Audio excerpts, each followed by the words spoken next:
Hello, আসসালামু আলাইকুম। সবাই কেমন আছেন? আজকে এই যে গরু মাংস আনলাম বাজার থেকে। এখন আমার ওয়াইফে রান্না করবে। পেঁয়াজ দিল, পেঁয়াজ এবং কাঁচামরিচ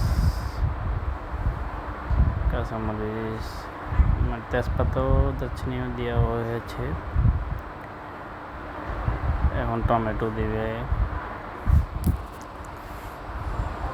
অনেক মশলা লাগে, এটা আগে বুঝতে পারিনি। এখন আদা দিবে, আদা বাটা অনেক বেশি দেওয়া লাগে মনে হয়। এই যে আদা বাটা অনেকগুলো দিল। এখন রসুন বাটা দিল। তারপরে দিবে জিরা বাটা। আমরা বাটা মশলা বেশি খাই, আমরা বাটা মশলা পছন্দ করি বেশি।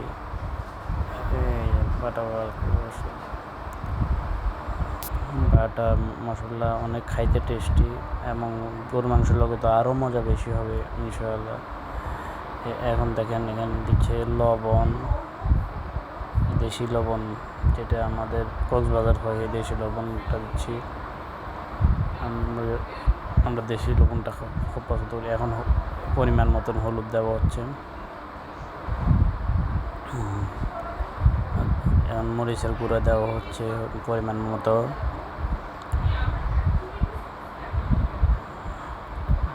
অনেক জাল খাই ও। গরুর মাংসতে একটু জাল না হইলে আসলে টেস্ট লাগে না। এই জন্য গরুর মাংসতে একটু জাল দিতে হয়। এখন তেল দিয়ে মাখাবে এটাকে। ও স্পেশাল রাঁধুনি এখন মাখাচ্ছে, দেখেন। ওয়াও, কালার চলে আসতেছে আস্তে আস্তে, নাইস কালার চলে আসতেছে, জোস। আমি একবার মাখাইতে যাই, আমার হাতে অনেকগুলো মাংস হাড্ডিগুলো অনেক ব্যথা পাইছিলাম, পরে কাইটেও গেছে অনেকগুলো। দেখুন, কাঁচামরিচ দেওয়া হয়েছে এবং আবার শুকনো মরিচও দিছে। এখন এটা অনেক জাল হয়ে যাবে, আশা করি অনেক জাল হবে। ও বেশি কি জাল পছন্দ করে, আর অবশ্য গরুর মাংস তো এই তো জাল না হলে আসলে মজা লাগে না।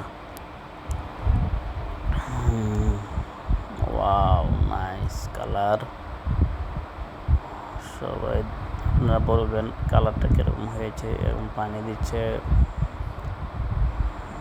মশলাটা যেন হাতে না লাগে থাকে। এখন রান্নার জন্য রেডি হয়ে গেছে, চুলায় বসাইলো। এখন আবার রান্না এখন বলো বয়স গেছে রেডি। আসলে মাঝখান দিয়ে ওইটা একটু সমস্যা হয়েছিল, এই জন্য ভিডিওটা মাইনাস হয়ে গেছে। দেখেন কালারটাও নাইস কালার, অনেক সুন্দর একটা কালার হয়েছে। আমার বউর হাতের রান্না অবশ্যই অনেক মজা। সবাই ট্রাই করবেন। Thanks for watching. সবাই ভিডিও সাপোর্ট করবেন।